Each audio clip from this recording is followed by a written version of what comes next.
Welcome to another DK Custom Products video. I'm Dwayne and this is Kevin, and today we're going to try to dispel some myths, and I think the keyword to this video, efficiency.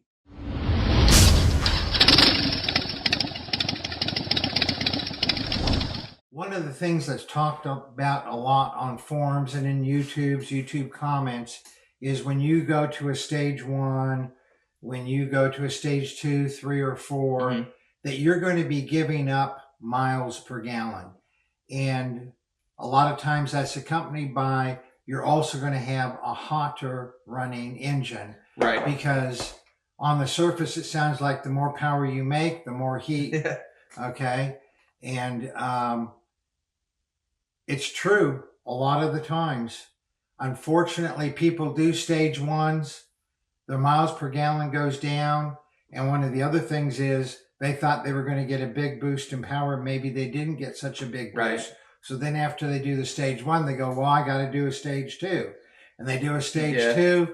The bike's running hotter. It's getting less miles per gallon.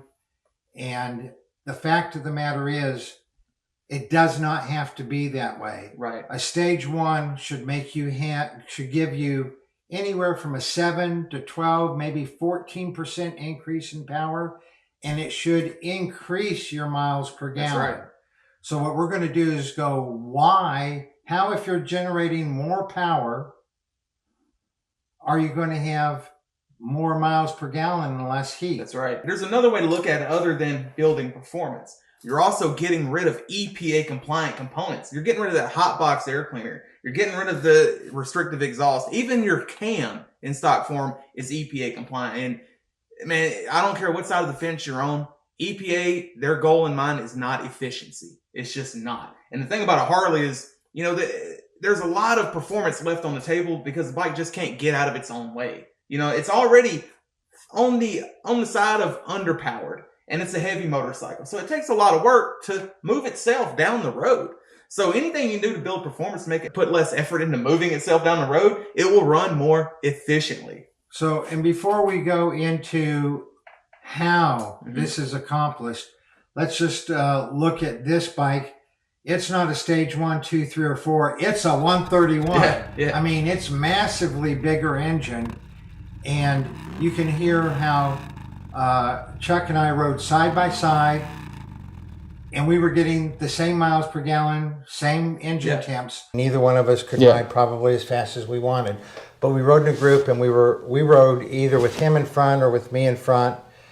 So we were going pretty much the same speed, accelerating pretty much the same weight on both of them. We both had passengers, and at every fill up, we would check and see how much each other filled up.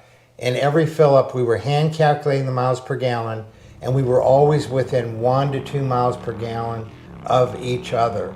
Sometimes I was getting 1 to 2 miles per gallon better. Sometimes he was getting 1 to 2 miles per gallon better. Well, so here at Sturgis, we stay down by Custard. And so it was an hour-and-a-half drive up here to see you at the meet and greet. We came up this morning, roads were a little wet, so I kept the speeds down. Set the cruise control at 55 miles an hour. It was a 60-mile trip for me to get here. The Power Revision said I was getting 48.6 miles per gallon, but we know mine reads a little high. That was still just under 45 miles per gallon actual. And the other thing is, like with the XID products, which just richen up the tune just a little bit, everybody goes, oh, if I'm richening up my tune, I'm going to get less miles per gallon. And the fact of the matter is, most of the time, when people put in on an XID or VID, they end up getting better miles per gallon. So why is this the case? As Dwayne said, it's because of the EPA. But let's talk about specifics. Number one, when you have an exhaust that is literally plugged, you can look through, at one end of the slip-on, you can't see the other end. It's totally blocked off. That is a restriction. It's like you trying to run down the road and me holding the back of your shirt, right? It's a restriction keeping the exhaust from going out as easily. Right. So the engine's having to work not just to propel the bike down the road, it's having to work just to get that exhaust out the end of the pipe. The other side of that coin is a restrictive intake is going to not get as much air in there Right. for a complete charge. So you have your combustion chamber that fills up with air and fuel, and then there's a spark, and that's what creates the power. But if it's not getting enough air, and if it's with a hot box and the air is hot, right? Mm-hmm. Hot air doesn't have as much oxygen in it. It's just a bad combination. And then you add in that you're recycling the hot, oily, oxygen depleted air into there. So the very first thing is you got to have a good foundation if you want to get good power That's right. out of a stage 1 and up. And we have a whole video that we'll put up in the corner here about the importance of a good foundation. So number 1, you got to get the intake unrestricted. You got to get the intake clean, cool air, not hot, oily, oxygen depleted air. And you got to unrestrict the exhaust and take care of reversion at the same time. Then if you're doing that, now the bike is not working against itself. That's right. So that right there is going to give you more power and give you where you can go down the road at 55 at 13% throttle instead of 15 or 16% throttle. So if you're going the same speed and you're having to use 16% throttle, and then you're going the same speed and you're only having to use 13% throttle, you're going to get better miles per gallon. That's right. That's right. And guess what? You're also going to have a snappier response. You're going to have better performance. Right, right. So that's where fuel economy takes a bite because, hey, I got these new pipes. They sound kind of good when I do this. So I'm going to do this more often. And that's where fuel economy starts to fall down. And I think people hear the word fuel enrichment, and in their head, they're imagining more fuel, just a gross amount of fuel being sprayed in it. And that's just not the case. And also, every vehicle I have that's not stock, terrible fuel mileage. So a lot of people equate Harley Davidsons to universally all other applications. And it's just not the case. Again, the EPA has Harley so bent over the table that, they can't get out of their own way. I mean, even their air cleaner, it's a hot box. It cannot breathe. It's choking itself. So it's just like, you can run a mile, put a mask on and run a mile and see how efficiently you get there. It's the same concept. Yeah, exactly. So not only if you do a proper stage 1, not only are you going to get more power, you're going to get better miles per gallon. But as Dwayne said, a lot of people don't experience better miles per gallon. No. So for example, they're getting more power. Their exhaust sounds different now because they unplugged it, right?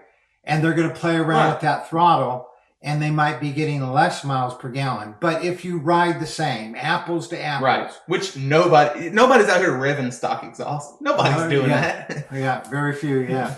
So that's one thing. The other is part of a exceptional stage 1 is also controlling the heat. When you control the heat, you're going to get better power, you're going to get better miles per gallon. So that's stage 1, but the stage 2 is exactly the same thing.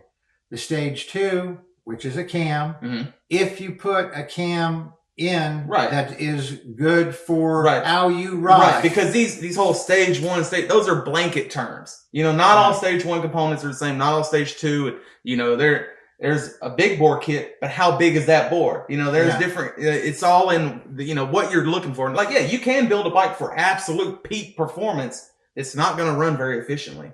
So you kind of have to plan these things out, get a good, but if you want a more efficient motorcycle and you're going to build a stage 2 and beyond, get you a nice air cleaner. Don't get some cheap cardboard filter element off of Amazon and expect any cam that you put in there afterwards to not leave performance on the table. It's just not going to happen. And a lot of times people think bigger is better. Right. So when they'll go with a larger throttle body. But here's what we know about a larger throttle body. Right. It will increase horsepower. So you'll have a higher top horsepower number. That only means something if you're running up at 5,000 RPM or higher. So the people who put in the larger throttle body, it's going to give them more horsepower at 5,000 RPM and higher. but they're riding in the 2,500 to 4,000 That's right. RPM range, and they're going to get less miles per gallon than if they would have left the standard size throttle body in there. That's right. So that's what we talk about is not only do you have to have good components, you have to have components that match your riding style. So if your riding style is like Devin's, you know, full wide open all the time, as much as he can, wide open, then a bigger throttle body is what he's after because he's in the high RPM so much. right?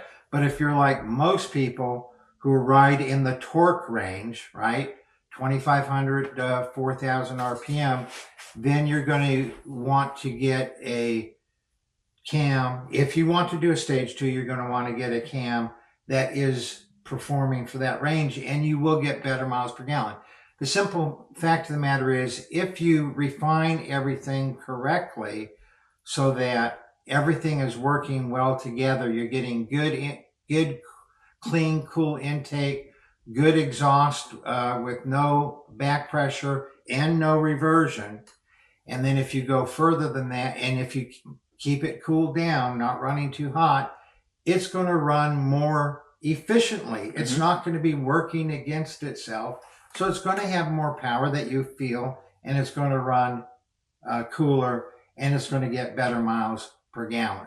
So the myth, I don't want to say myth, but the misunderstanding that every time you add a performance modification, fuel economy is going to suffer, it's just not the case, especially with these motorcycles when you're building that keyword efficiency. So we hope this video has helped you on your journey to building a more efficient stage 1, stage 2, and beyond.